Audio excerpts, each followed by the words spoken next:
Hello friends, welcome back to my YouTube channel. तर आज आपण बघणार आहे कोल्हापुरी साज कसा बनवायचा। कोल्हापुरी साज हा महाराष्ट्राचा पारंपरिक दागिना आहे। तो अगदी सर्वांना आवडतो, खूप छान अगदी रेखीव दिसतो। तुम्ही बघू शकता किती सुंदर असा कोल्हापुरी हार आहे हा। चला बघूया त्यासाठी साहित्य काय लागणार आहे आणि ते कसा बनवायचा आहे। मी त्यासाठी 3 प्रकारच्या पानड्या घेतलेल्या आहे।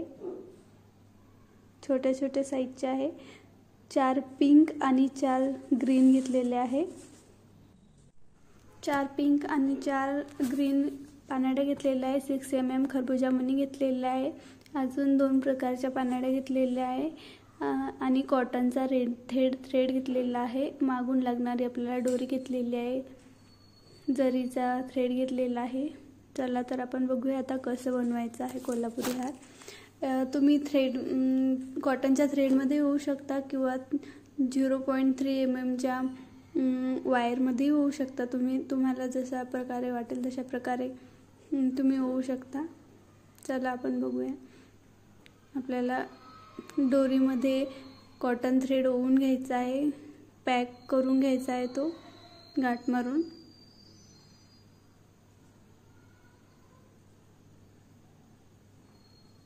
गाठ मारून झाल्यानंतर 0.3 mm चा किंवा तुमच्याकडे कुठलाही दुसरा असा वायर असला तो अशा प्रकारे करून घ्यायचा आहे। मी जशा प्रकारे केला तसा, जेणेकरून आपल्याला मणी ओवायला सोपे जातील। मणी पानड्या ओवायला सोपे जातील। अगदी तुम्ही जर 0.3 mm च्या वायरमध्ये ओवत असाल तर तुम्हाला घ्यायची गरज नाही, पण तुम्ही कॉटन थ्रेडमध्ये जर ओवत असाल कोल्हापुरी साज तर तुम्हाला तो लागतो, म्हणजे जेणेकरून तुमचे मणी अगदी सहजरित्या त्या धाग्यामध्ये जातील।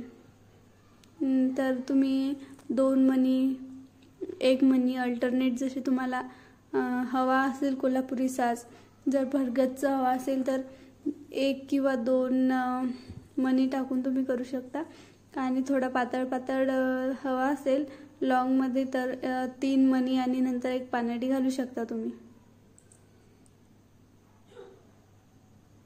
मी 3 मणी घातलेले आहे। तुम्ही बघू शकता 3 मणी 1 पानडी घातलेली आहे। तुम्हाला जसे अरेंज करायचे, तुम्हाला जसं आवडेल तशी डिझाइन बनवून तुम्ही करू शकता। मी अशा प्रकारे अरेंज करून घेतलेले आहे। 2 नंतर 1 पिंक टाकलेला आहे, 2 नंतर 1 ग्रीन टाकलेला आहे, परत 2 नंतर पिंक टाकलेला आहे। असं करत घेतलेलं आहे मी। मधात चंद्रकोरचं पेंडल घेतलेलं आहे, दुसरंही मिळतं। तुम्हाला जसं आवडेल तसं तुम्ही टाकू शकता। अगदी खूप छान दिसतो। कोल्हापुरी साज हा सगळ्यांचाच फेवरेट असेल असं मला तरी वाटतंय। ट्रॅडिशनल पारंपरिक दागिना असून तो आजपर्यंत ट्रेंडिंगला आहे। खूप छान आहे आणि बनवायलाही खूप सोपं आहे। तुम्ही बघू शकता अगदी सहजरित्या, काही अवघड नाही आहे त्याच्यामध्ये। खूप सोप्या प्रकारे मी सांगितलेलं आहे।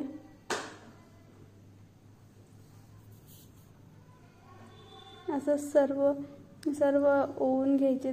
तुम्हाला जशी डिझाईन वाटते तशी डिझाईनमध्ये हे पानड्या आहेत त्या वेगवेगळ्या डिझाईन, वेगवेगळ्या शेपमध्ये, वेगवेगळ्या साईजमध्ये मिळतात। तुम्हाला जशा हव्यात असतील तुम्ही तशा घेऊ शकता आणि तुम्हाला जसे डिझाईन वाटले तसे तुम्ही ओवू शकता।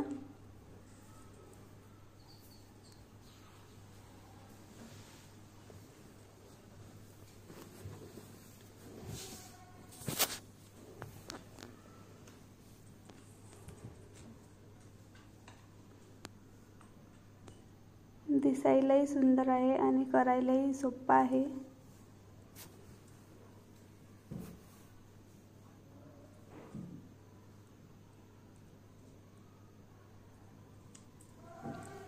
तुम्ही 0.3 mm च्या वायरमध्ये ओवू शकता, त्यामध्ये ओवता येतो आणि कॉटनच्या थ्रेडमध्ये ओवता येतो। यामध्ये वेगवेगळे कलर मिळतात, येलो, ग्रीन, व्हाईट, मरून, रेड।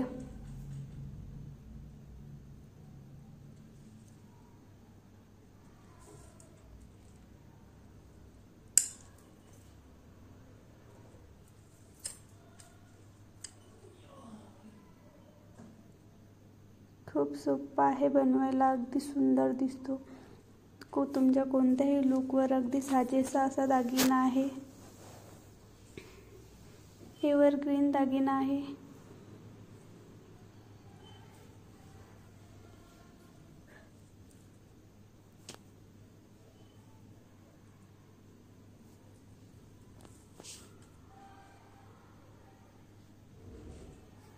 तुम्ही बघू शकता, काहीच वेळ लागत नाही. अगदी 10 ते 12 मिनिटमध्ये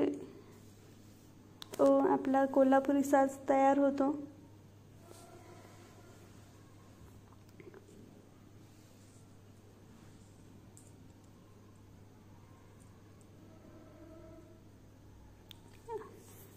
या मण्यांमध्ये तुम्ही दुसरेही घेऊ शकता. कोल्हापुरी मणी मिळतात, तीही घेऊ शकता.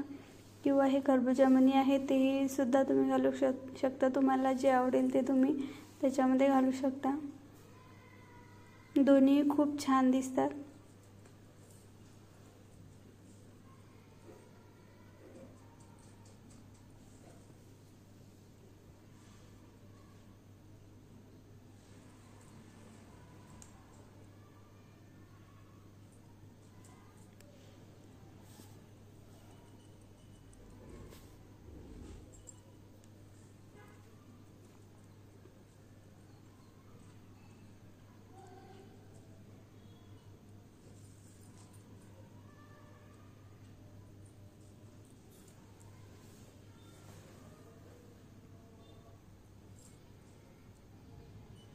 तर तुम्ही बघू शकता, बघता बघता आपला कोल्हापुरी साज तयार झालेला आहे.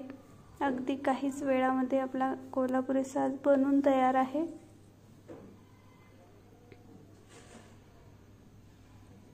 अगदी सोपा आहे, एकदम सोप्या पद्धतीने मी सांगितलेलं आहे. आता आपल्याला दोरीमधून तो धागा ओवून घ्यायचा आहे आणि व्यवस्थित फिट्ट पकडून घ्यायचा आहे. जास्तही फिट्ट घ्यायचं नाही, म्हणजे मणी एकावर एक चढतील.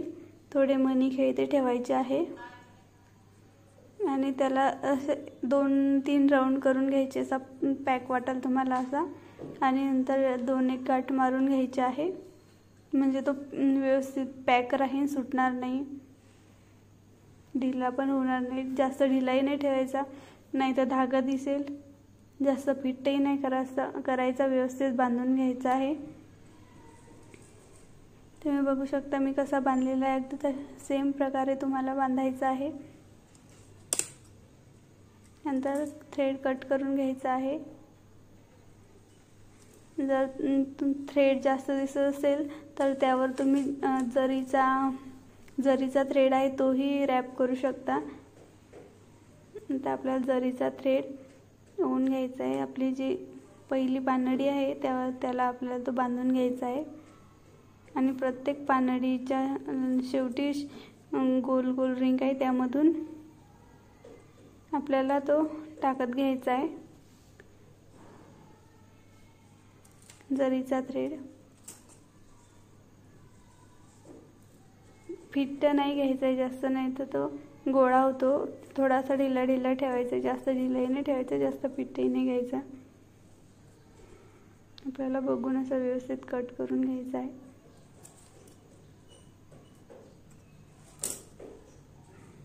नंतर प्रत्येक पानडीच्या मधून आपल्याला तो घालायचा आहे. तुम्ही बघू शकता मी कशा प्रकारे घालत आहे. अगदी सोपं आहे, काही जास्त अवघड नाही.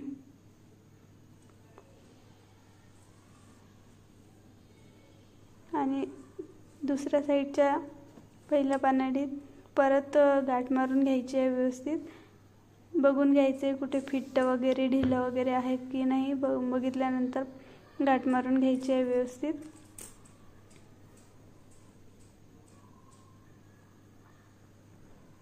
एकदम सोपा आणि सुंदर असा कोल्हापुरी साज आपला तयार आहे.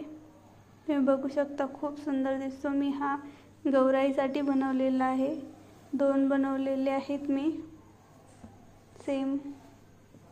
मला थोडी लॉंगमध्ये पाहिजे होते म्हणून मी 3 खरबुजा मणी घातले. तुम्हाला जर थोडा शॉर्ट पाहिजे असेल तुम्ही दोनही घालू शकता. दाट जास्त असं दाटसर जर पाहिजे असेल तर एकही घालू शकता तुमच्या आवडीप्रमाणे. थ्रेड कट करून घ्यायचं आहे. गाठ मारून झाली की तुम्ही बघू शकता आपलं कोल्हापुरी साज अगदी रेडी आहे. किती सुंदर असं कोल्हापुरी साज आपला तयार आहे. खूप छान वाटत आहे. तुम्हाला कसा वाटला कोल्हापुरी साज नक्की सांगा. थँक्यू. Thanks for watching.